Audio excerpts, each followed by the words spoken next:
What's up guys, Groovy Guitar Dude here, and the first thing you want to know for True Colors by The Weeknd is to slap a capo on 4th fret. The next thing you want to know for True Colors is the 4 chords we're going to use. The first one is G, the next one is D over F sharp, the next one is B minor, and the last one is E minor, in that order. Now, those 4 chords repeat through the whole entire song, so that really doesn't leave a whole lot of fancy creative stuff over here on the left hand. So what we can do to make this more interesting guitar part is we can do some more interesting and different stuff over here on our right hand, on our strumming hand. So I'm going to show you 2 different ways, really I guess 3 different ways to play this as far as the picking side goes. The chords are easy. I'll show you a run through of the chords once we go over the picking and strumming and stuff like that. But I just want to show you guys what your options are over here to come up with something kind of creative and clever and neat sounding. So your first and most beginner friendly option is going to be play these chords palm muted. Okay, so 4 down strums palm muted, and then 1 more down strum unpalm muted. So just regular full out, and it kind of puts that emphasis on that last strum. If you guys have seen my guitar lesson for Earned It by The Weeknd, this is going to be a really similar style to the way that that song is played as well. So I'll link that somewhere up here, and you guys can check that out if you want to look more into the strumming. I did that lesson probably, gosh man, almost 2 years ago. So if you're interested in that, check it out. That'll kind of give you another kind of insight and another kind of angle to this type of vibe, because it's a similar type of song. So like I said, that first and probably easiest strum pattern is going to be 4 down strums palm muted, and then 1 just regular. All right, so I'm just going to use a G chord as our example, so it sounds like this. All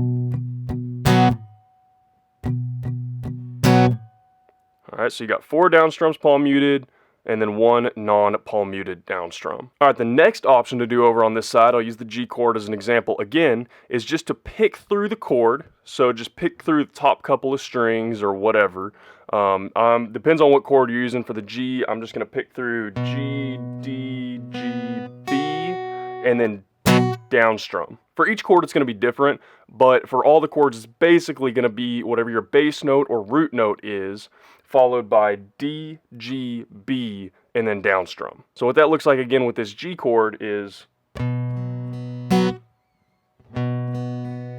Alright, now the last way, and in my opinion, the coolest sounding way to play this, it's a little bit more challenging, not significantly more challenging, it's still relatively beginner friendly, but is to do a combination of picking and strumming, alright? So kind of put those first 2 picking and strumming patterns together and kind of just play around with it and add a few interesting dynamics. So this one, it's really just a mix mash, you can kind of just feel it out. But basically what I'm doing is I'm palm muting, and I'm just kind of picking through the top couple of strings while I'm palm muting and kind of strumming, and then still hitting that emphasis on the very last strum, all right? Right before you change chords. So this is what that one kind of looks like with a G chord. So that opens up some options for you guys for giving this song a few different dynamics, since it's just kind of 4 chords repeated over and over again. Like I said, that first strum pattern is going to be probably the most beginner friendly, and the second and third strum patterns are still relatively beginner friendly, but they're just a little bit more advanced. So for our run through, I'm just going to run through it just with that third strum pattern that's kind of a combination of picking and strumming, just to show you guys what it sounds like.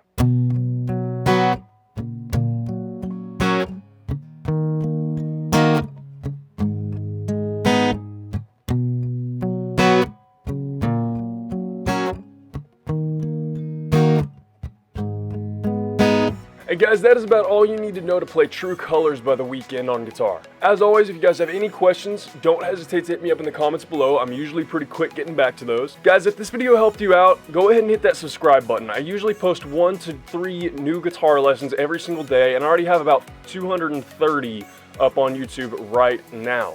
Guys, if this video helped you out, go ahead and hit that subscribe button. I post new videos every single day, usually around 1 to 3, and I already have about 230 guitar and ukulele lessons on YouTube right now. Lastly guys, if you're interested in any of my gear, I have that all linked in the description below. I get a lot of questions about that kind of stuff, my guitars, my ukuleles, even my camera gear, stuff like that. So for the people that are interested in that stuff, I just have it all linked below so you guys can find it there easily. Guys, I hope this lesson helped out, and I hope y'all have a wonderful day.